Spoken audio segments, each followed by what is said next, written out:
Hi friends, welcome back to my YouTube channel. ഇന്നത്തെ വീഡിയോയിൽ 8th Kerala സിലബസിൻ്റെ 2023-24 നടന്ന ആനുവൽ എക്സാമിനേഷനിലെ കെമിസ്ട്രി ക്വസ്റ്റ്യൻ പേപ്പറാണ് ഡിസ്കസ് ചെയ്യാൻ പോകുന്നത്. വീഡിയോയിലേക്ക് കിടക്കുന്നതിന് മുമ്പ് നിങ്ങൾ ഈ ചാനൽ ആദ്യമായി കാണുകയാണെങ്കിൽ ഈ ചാനൽ ഒന്ന് സബ്സ്ക്രൈബ് ചെയ്ത് സപ്പോർട്ട് ചെയ്യണേ. ഫസ്റ്റ് ക്വസ്റ്റ്യൻ എന്താണെന്ന് നോക്കാം. Identify the polymer from the following: glucose, amino acid, protein. ഇതിൽ ഏതാണ് പോളിമർ എന്നാണ് ഐഡൻറ്റിഫൈ ചെയ്യാനുള്ളത്.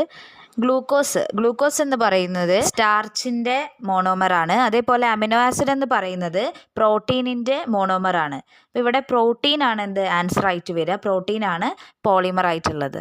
Second question: water drops assume spherical shapes due to dash. അതിൻ്റെ ആൻസർ വരുന്നത് സർഫസ് ടെൻഷൻ ആണ്. അടുത്ത ക്വസ്റ്റ്യൻ എന്താണെന്ന് നോക്കാം. Plastic is used to store chemical substances. Which property of plastic is used here? അപ്പോൾ പ്ലാസ്റ്റിക്കിൽ നമ്മൾ കെമിക്കലായിട്ടുള്ള, അതായത് മെഡിസിൻസ് ആണെങ്കിലും അങ്ങനെ കുറേ കെമിക്കൽ സബ്സ്റ്റൻസസ് ഒക്കെ നമ്മൾ സ്റ്റോർ ചെയ്യാൻ യൂസ് ചെയ്യാറുണ്ട്. പ്ലാസ്റ്റിക്കിൻ്റെ എന്ത് പ്രോപ്പർട്ടി കാരണമാണ് അങ്ങനെ യൂസ് ചെയ്യുന്നതെന്നാണ് ചോദിച്ചിട്ടുള്ളത്. ഈ പ്ലാസ്റ്റിക് കെമിക്കൽസുമായിട്ട് റിയാക്ട് ചെയ്യുന്നില്ല. Plastic do not react with chemicals. അതാണ് അതിൻ്റെ ആൻസർ ആയിട്ട് വരിക. നെക്സ്റ്റ് ക്വസ്റ്റ്യൻ എന്താണെന്ന് നോക്കാം. Choose the appropriate statement applicable to solid substances from the following. അതിൽ ഫസ്റ്റ് വൺ വരുന്നത് energy of constituent particles is very high. Second one constituent particles have little freedom of movement. Third one distance between constituent particles is very high. അപ്പോൾ ഇതിലേതാണ് സോളിഡിനെ സംബന്ധിച്ചിടത്തോളം കറക്റ്റായിട്ട് വരുന്ന statement എന്നാണ് ചോദിച്ചിട്ടുള്ളത്. ഫസ്റ്റ് സ്റ്റേറ്റ്മെൻറ്റ് എന്താണ്? Energy of constituent particles is very high. അതിൻ്റെ അടുത്തടുത്ത് വരുന്ന പാർട്ടിക്കിൾസിൻ്റെ എനർജി വളരെ ഹൈ ആണെന്നാണ് തന്നിട്ടുള്ളത്. അത് റോങ് ആണ്. സെക്കൻഡ് വൺ എന്ന് പറയുന്നത് constituent particles have little freedom of movement. സോളിഡിൻ്റെ കേസിൽ പാർട്ടിക്കിൾസ് എങ്ങനെയാണ് അറേഞ്ച് ചെയ്തിട്ടുള്ളത്? ടൈറ്റ്ലി പാക്ഡ് ആണ്. അവ തമ്മിലുള്ള സ്പേസ് എന്ന് പറയുന്നത് വളരെ കുറവാണ്. അതുകൊണ്ട് തന്നെ എന്താണ്, ആ പാർട്ടിക്കിൾസിൻ്റെ മൂവ്മെൻറ്റിനുള്ള ഫ്രീഡം എന്താണ്, വളരെ കുറവാണ്. തേർഡ് വൺ എന്താണ്? Distance between constituent particle is very high. അതെന്തായാലും റോങ് ആണ്. കാരണം സോളിഡിൻ്റെ കേസിൽ കോൺസ്റ്റിറ്റ്യൂവൻറ്റ് പാർട്ടിക്കിൾസ് തമ്മിലുള്ള ഗ്യാപ്പ് എന്താണ്, വളരെ കുറവാണ്. ഓക്കെ, അപ്പോൾ സെക്കൻഡ് വൺ ആണ് കറക്റ്റ് ആൻസർ ആയിട്ട് വരിക. Constituent particles have little freedom of movement. Natural fibres and synthetic fibres are used for the manufacture of clothes. അതിലെ ഫസ്റ്റ് ക്വസ്റ്റ്യൻ വരുന്നത് give the name of a natural fibre.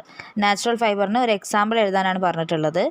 അപ്പോൾ അതിനൊരു ആൻസറാണ് cotton. സിൽക്കും എഴുതാം. ഇനി B question വരുന്നത് write one merit of synthetic fibres. Synthetic ഫൈബേഴ്സിൻ്റെ ഒരു മെറിറ്റ്, അല്ലേ, ഒരു ഗുണം എഴുതാനാണ് പറഞ്ഞിട്ടുള്ളത്. It is cheaper than natural fibres. Natural ഫൈബേഴ്സിനെക്കാട്ടും എന്താണ്, വില കുറവാണ് എന്ത്, സിന്തറ്റിക് ഫൈബേഴ്സിന് വരുന്നത്. Do not wrinkle easily. ചുളിവ് അധികം ഉണ്ടാക്കില്ല. പിന്നെ അട്രാക്റ്റീവ് കളേഴ്സിൽ അവൈലബിൾ ആണ്. പിന്നെ കുറേ കാലം ലാസ്റ്റ് ചെയ്യും, അല്ലേ, ലാസ്റ്റ് ലോങ്ങർ. അങ്ങനെ എഴുതാൻ പറ്റും. ഓക്കെ, അപ്പോൾ ഇതിലിവിടെ ഏതെങ്കിലും ഒരു മെറിറ്റ് എഴുതിയാൽ മതി. ഇനി സിക്സ്ത് ക്വസ്റ്റ്യൻ നോക്കാം. Mg+O2 gives MgO. What are the reactance and products of this reaction? ഇപ്പോൾ ഇവിടെ മഗ്നീഷ്യം ഓക്സിജനുമായിട്ട് റിയാക്ട് ചെയ്തിട്ട് മഗ്നീഷ്യം ഓക്സൈഡ് ഫോം ചെയ്യുന്ന ഇക്വേഷനാണ് തന്നിട്ടുള്ളത്. ഇവിടെ റിയാക്റ്റൻസ് ആയിട്ട് വരുന്നത് എന്താണ്? ഈ ഒരു ഇക്വേഷൻ്റെ ലെഫ്റ്റ് സൈഡിൽ വരുന്ന എലമെൻറ്റ്സ് ആണ്. മഗ്നീഷ്യവും ഓക്സിജനുമാണ് ഇവിടുത്തെ റിയാക്റ്റൻസ്. പ്രൊഡക്ട്സ് ആയിട്ട് വരുന്നത് ഈ ഒരു ഇക്വേഷൻ്റെ റൈറ്റ് സൈഡിൽ വരുന്ന ആ ഒരു കോമ്പൗണ്ടാണ്. അതായത് മഗ്നീഷ്യം ഓക്സൈഡാണ് ഇവിടുത്തെ പ്രൊഡക്റ്റ് എന്ന് പറയുന്നത്. അതിൽ രണ്ടാമതായിട്ട് ചോദിച്ചിട്ടുള്ള ക്വസ്റ്റ്യൻ എന്ന് പറയുന്നത് ഈ ഒരു ഇക്വേഷനെ ബാലൻസ് ചെയ്യാനാണ്. Mg+O2 ഗിവ്സ് MgO എന്ന് പറയുന്ന ഇക്വേഷനെ. അവിടെ ലെഫ്റ്റ് സൈഡിൽ നോക്കുമ്പോൾ ഒരു മഗ്നീഷ്യം ആണുള്ളത്, ഒരു മഗ്നീഷ്യം ആറ്റാണുള്ളത്. ഓക്സിജൻ ആറ്റത്തിൻ്റെ നമ്പർ നോക്കുമ്പോൾ ലെഫ്റ്റ് സൈഡിൽ 2 എണ്ണാണുള്ളത്, റൈറ്റ് സൈഡിലാണെങ്കിൽ ഒരു ഓക്സിജൻ ആറ്റാണുള്ളത്. അപ്പോൾ നമ്മൾ എന്ത് ചെയ്യുക, MgO എന്ന ആ ഒരു കോമ്പൗണ്ടിൻ്റെ ലെഫ്റ്റ് സൈഡിൽ 2 എന്ന് കൊടുക്കുക. 2 എന്ന വാല്യൂ കൊടുത്തതിന് ശേഷം നോക്കുകയാണെങ്കിൽ റൈറ്റ് സൈഡിൽ 2 മഗ്നീഷ്യവും 2 ഓക്സിജനുമായി. പക്ഷേ ലെഫ്റ്റിൽ നോക്കുമ്പോൾ ഒരു മഗ്നീഷ്യമാണുള്ളത്, പക്ഷേ 2 ഓക്സിജൻ ഉണ്ട്. അപ്പോൾ എന്ത് ചെയ്യണം, ആ മഗ്നീഷ്യം എന്ന് എഴുതി Mgയുടെ തൊട്ട് ലെഫ്റ്റിലായിട്ട് 2 എന്ന് കൊടുക്കുക. ഫോർമുല ഉണ്ടാവുക 2Mg+O2 ഗിവ്സ് 2MgO. ഈ ഒരു വീഡിയോ നിങ്ങൾക്ക് യൂസ്ഫുൾ ആയെന്ന് വിചാരിക്കുന്നു. വീഡിയോ ഇഷ്ടപ്പെട്ടിട്ടുണ്ടെങ്കിൽ ലൈക്ക് ചെയ്യുക, ചാനൽ ഒന്ന് സബ്സ്ക്രൈബ് ചെയ്യുക, നിങ്ങളുടെ ഫ്രണ്ട്സിനൊക്കെ ഒന്ന് ഷെയർ ചെയ്യുക. ഇനി നമുക്ക് നെക്സ്റ്റ് വീഡിയോയിൽ കാണാം. താങ്ക്